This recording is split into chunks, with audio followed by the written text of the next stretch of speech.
Hello mga ka-plantmates, welcome back to my YouTube channel. So ito na guys, mag-upload na tayo ng isang video na patungkol sa mga gymnocalycium, paano ba sila alagaan, at para ito sa mga nag-i-start or gusto pa lang mag-start guys, mag-alaga ng gymnocalycium. So guys, i-divide ko into 3 videos ang care tips natin for gymnocalycium kasi medyo mahaba guys, no, baka ma-bored kayo. So magfo-focus tayo sa sun exposure, or sasagutin niya yung tanong na saan ba natin dapat ilagay ang ating mga gymno. Okay?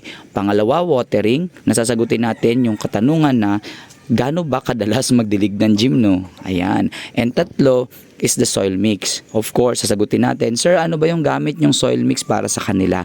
So ayun guys yung mga major points na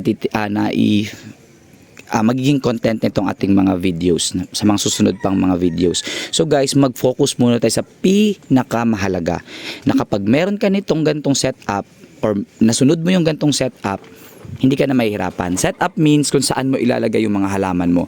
Guys, sa sobrang dami ng gymno natin, di ba? Ang hirap niyan alagaan isa-isa. So it means hindi sila talaga alagain guys. Si nature yung nag-aalaga sa kanila. Of course, with human intervention na lang yung pagdidilig-dilig. So aralin natin guys yung setup namin, no? So based on my experience, yun yung mga pinaka-i-share ko sa inyo. And I think naman guys, it works naman, di ba? Tingnan nyo naman, ang dami na naming gymnos na nabuhay dito and na out. So start muna tayo guys ng konting info lang about gymnocalycium.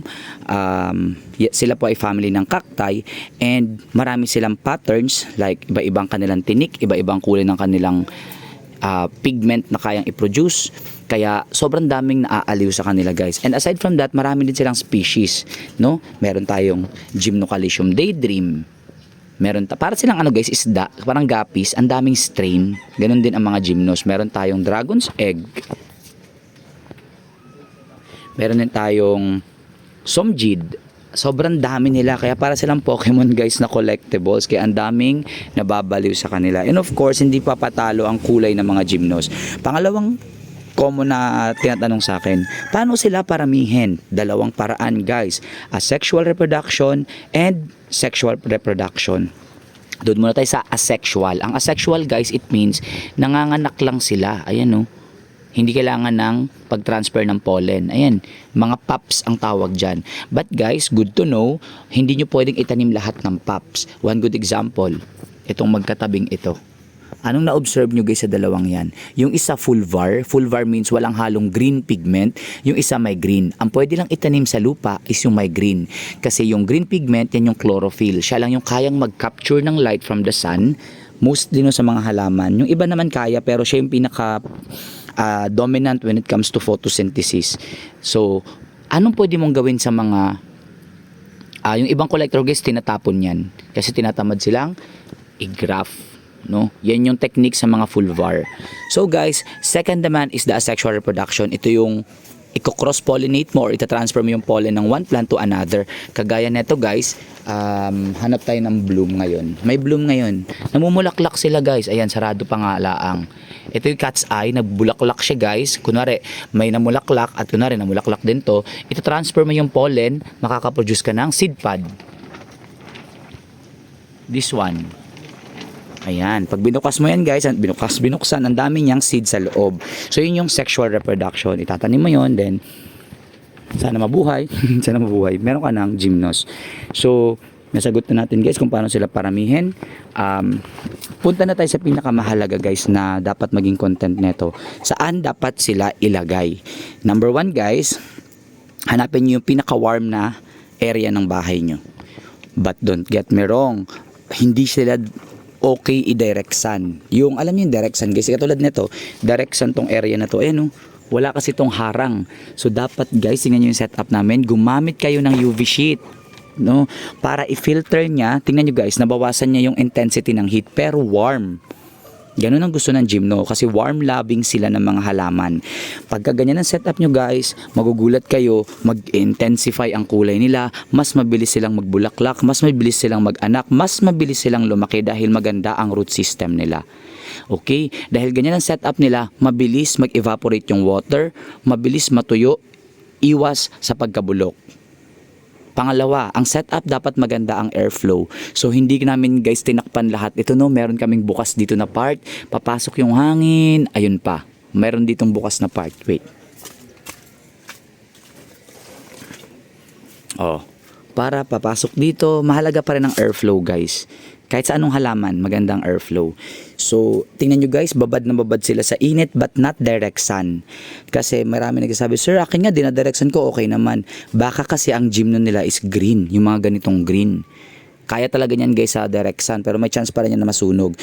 Para maprotektahan sila guys, ganun pa rin naman, sobrang ganda pa rin naman ng ma-achieve yung kulay or whatsoever na form pag nakaganto kayo. So magganto na kayo guys.